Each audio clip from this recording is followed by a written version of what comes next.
नमस्कार दोस्तों, मैं डॉक्टर हिमांश आपका मेरे YouTube चैनल में बहुत बहुत स्वागत करता हूँ।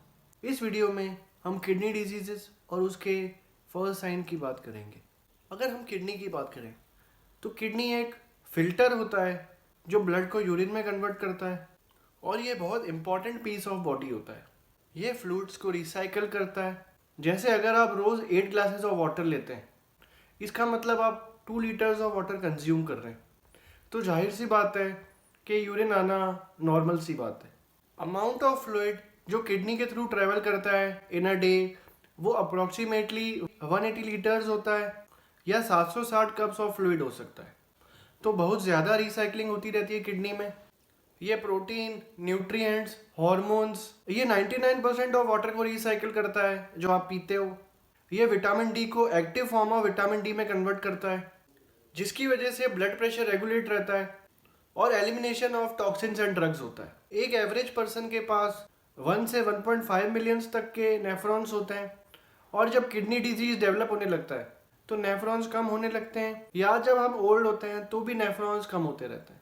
जब आप नेफ्रॉन्स खोते हो, चाहे वो किडनी डिजीज हो या रीनल फेलियर हो, उसका कॉमन कॉज डायबिटीज से रिलेटेड होता है और उसे डायबिटिक नेफ्रोपैथी कहते हैं। नेफ्रो मतलब किडनी, अपैथी मतलब डिजीज। तो ये हाई ब्लड ग्लूकोज जो बहुत कॉमन रीज़न होता है किडनी खराब होने का, इसका मैकेनिज्म हो सकता है जब high level of sugar protein enzyme से इंटरेक्ट करता है, और ये तब होता है जब शुगर और प्रोटीन इन्वॉल्व हो और ये प्रोटीन्स को डैमेज करना चालू होता है जहाँ ये अनअवेलेबल हो जाते हैं, जिसे एडवांस ग्लाइकेशन एंड प्रोडक्ट कहते हैं। और जब ये ज़्यादा हो जाए तो नेफ्रॉन्स वर्क नहीं करते और जो प्रोटीन वहाँ है वो फिल्टर नहीं कर रहा। मेन चीज़ जिससे किडनी डिजीज डायग्नोस होता है वो है प्रोटीन कितना है यूरिन के अंदर, क्योंकि अगर लेस रिसाइकलिंग होगा प्रोटीन का तो वो एंड अप करेगा यूरिन में, ना कि बॉडी में। मतलब प्रोटीन यूरिन में यानी कि किडनी खराब, और ये यूरिन में एंड हो रहा है यानी कि ब्लड में प्रोटीन कम होगा, और ये मेन सिम्टम इडीमा होता है। और ये पूरी बॉडी में हो सकता है। आपकी पूरी बॉडी फ्लूइड से भरी है, puffy face, fluid in hands या लेग्स में। और जब किडनी डिजीज स्टार्ट होता है तो कभी कभी 10 से 12 साल लग जाते हैं उसके फर्स्ट सिम्टम को आने में। और फर्स्ट सिम्टम की अगर बात करें तो जो फर्स्ट सिम्टम मैं आपको बताता हूँ वो नक्टूरिया होता है।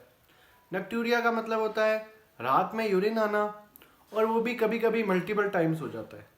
रात में यूरिन को होल्ड करना बहुत मुश्किल हो जाता है और ये फर्स्ट साइन होता है कि किडनी में कुछ तो खराबी है। मेजॉरिटी ऑफ डायबिटिक्स में सेम प्रॉब्लम होती है कि उनका जो फर्स्ट सिम्टम होता है वो 10 से 12 साल बाद ही आता है। तो किडनी प्रॉब्लम और डायबिटीज़ साथ साथ चलते हैं। डायबिटीज़ 4 टिश्यूज़ को इफेक्ट करती है, जिसमें किडनीज आती है, आईज आती है, नर्वस सिस्टम आता है या आर्टरीज आती है। किडनी प्रॉब्लम में यूरिन में प्रोटीन होगा और इनफिल्ट्रेशन रेट कम होगी, तो टॉक्सिन्स का बैकअप, न्यूट्रिएंट्स की कमी और इडीमा होगा, और सिम्टम्स काफ़ी डिलेड होते हैं, लगभग 10 से 12 साल लग जाते हैं। तो कॉज एंड इफेक्ट रिलेशनशिप को फाइंड आउट करना थोड़ा सा मुश्किल होता है, पर बेस्ट चीज़ जिससे नक्टूरिया कंट्रोल में रहे वो है कि हम हमारे ब्लड शुगर को कंट्रोल में रखें। तो अगर आपको किडनी प्रॉब्लम है या आप अपनी किडनी प्रॉब्लम को फ्यूचर में होने से प्रिवेंट करना चाहते हो, और अगर आप रात को यूरिन के लिए उठते हो, उसके लिए आपको सबसे पहले ब्लड शुगर को कंट्रोल में करना चाहिए अपने ब्लड स्ट्रीम में। सेकेंड, इसमें इंटरमिटेंट फास्टिंग आप कर सकते हो, यानी कि कम खाओगे तो कम इंसुलिन बनेगा, कम इंसुलिन बनेगा तो कम इंसुलिन रेजिस्टिविटी होगी, कम इंसुलिन रेजिस्टिविटी होगी तो कम डायबिटिक रहोगे। कॉम्प्लिकेशन ऑफ किडनी डिजीज या डायबिटीज़ में थर्ड चीज़ जो आप कर सकते हो वो है प्लांट फाइटोन्यूट्रिएंट्स। फाइटोन्यूट्रिएंट्स में नेफ्रॉन प्रोटेक्शन की प्रॉपर्टीज होती है, किडनीज को ब्लड शुगर के ऑक्सीडेशन और कॉम्प्लिकेशन से प्रोटेक्ट करता है। और फोर्थ चीज़ जो हम कर सकते हैं वो है टर्मरिक को कंज्यूम करना। टर्मरिक में करक्यूमिन होता है, जिसकी वजह से जो साइन एंड सिम्टम होते हैं डायबिटीज़ के वो रिड्यूस होते हैं। तो ये था आज का वीडियो। कैसा लगा आपको ये वीडियो मुझे कमेंट करके ज़रूर बताइएगा, और इस चैनल को शेयर और सब्सक्राइब ज़रूर करिएगा। मिलता हूँ आपसे नेक्स्ट वीडियो में, तब तक अपना खूब ख्याल रखिएगा।